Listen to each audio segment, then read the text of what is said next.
જંગલની અંદર આગ લાગેલી, બધા પક્ષીઓ શોર કરી રહ્યા હતા. આગ ઓલવવાની કેમ એના માટેનું મનોમંથન ચાલુ હતું, મનોમંથન થઈ રહ્યું હતું અને બધા પક્ષીઓ છે એ જુદા જુદા મતાંતરો વ્યક્ત કરતા હતા.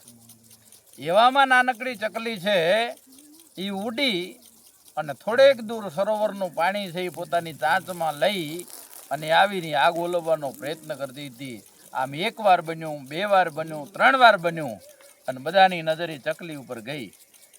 અને કોઈકે પૂછ્યું ખરા કે એ તું શું કરી રહી છે આમ?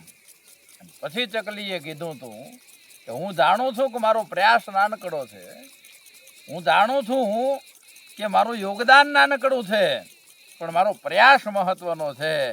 આ ઘટનાનો ઇતિહાસ જેદી લખાશે તેથી એક વાતનો મને આનંદ છે કે મારું નામ છે એ આગ ઓલવનારાઓમાં નોંધાશે, આગ લગાડનારાઓમાં નહીં નોંધાય.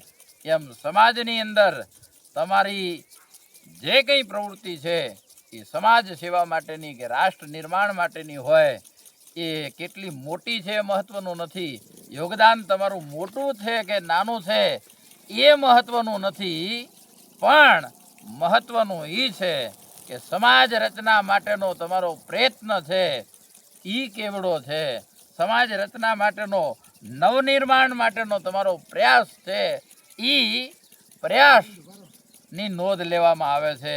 એ પ્રયાસ મહત્વનો છે અને એના માટે થઈ અને તમારે હંમેશા સમાજ નિર્માણ માટેની પ્રવૃત્તિઓમાં સહભાગી થવું જોઈએ.